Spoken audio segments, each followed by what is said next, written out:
Hi, my name is Adam Tabor and I'm here at the Fayetteville Underground, and I'm going to show you a wonderful piece by artist Cheri Bohn, local artist, called Lonesome George. Her pieces are an exquisite mix of tree roots and stained glass put together to create sculptures. I was a art major at the University of North Texas, and it was one of the only things they didn't offer. And it was a dying art form, and a friend of mine did it, and I kind of watched her and fell in love. And I worked in stained glass before I moved to the area in 1999, and I drew roots around my yard because they were cool looking, and had an epiphany one day, saw a dragon in one, and this is 10 years after that.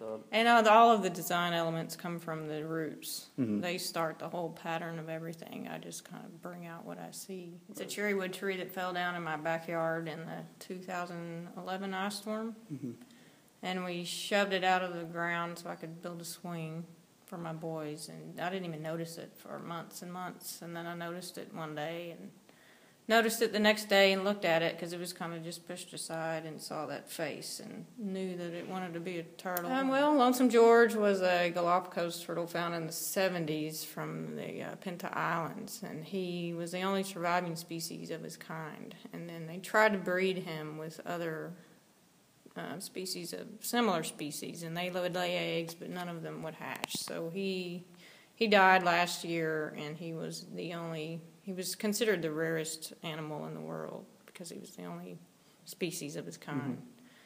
But after I found out he died, I just decided to dedicate this to him. And this particular piece is a composition of tree roots and stained glass that has been turned to look like a tortoise. In a formalistic view of the piece, we can see that it has sleek proportions down the neck contrasted by the wide body of the tortoise.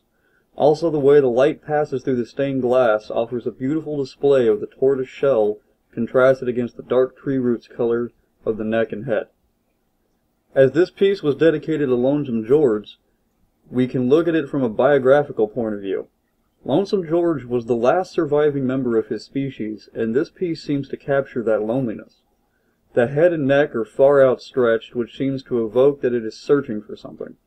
We also see the sheer enormity of Lonesome George, as this piece is quite large, and you get the sense of being encumbered by its own weight.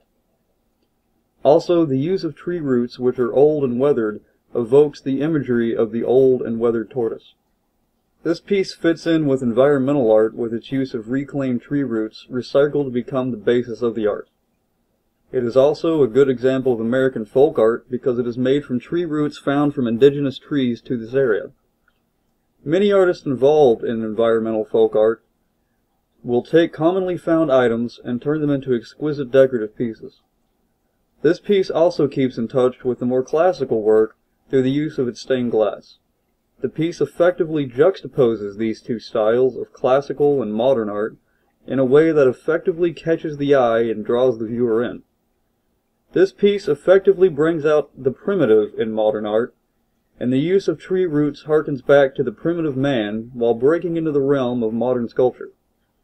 The tree root aspect of Bohn's pieces is comparable to the many driftwood art pieces which have been created by John Dalsine. This work caught my eye the moment I first saw it. It's located in a corner right after you pass Bohn's other pieces and surrounded by plants. The size of the piece makes you take a step back and take it all in. The rest of her pieces are far smaller than this one and invite you to get up close, but this one makes you have to stand back to see everything. The light shines through the shell and it is lit in a way that really makes it stand out. I fell in love with the work of Bohn the first time I discovered it in Fayetteville Underground. She has many pieces on display here, and they always captivate me with the way she takes these simple tree roots and transforms them into beautiful works of art. I also chose this piece in an effort to promote the local artists that are on display at the Fayetteville Underground Studios.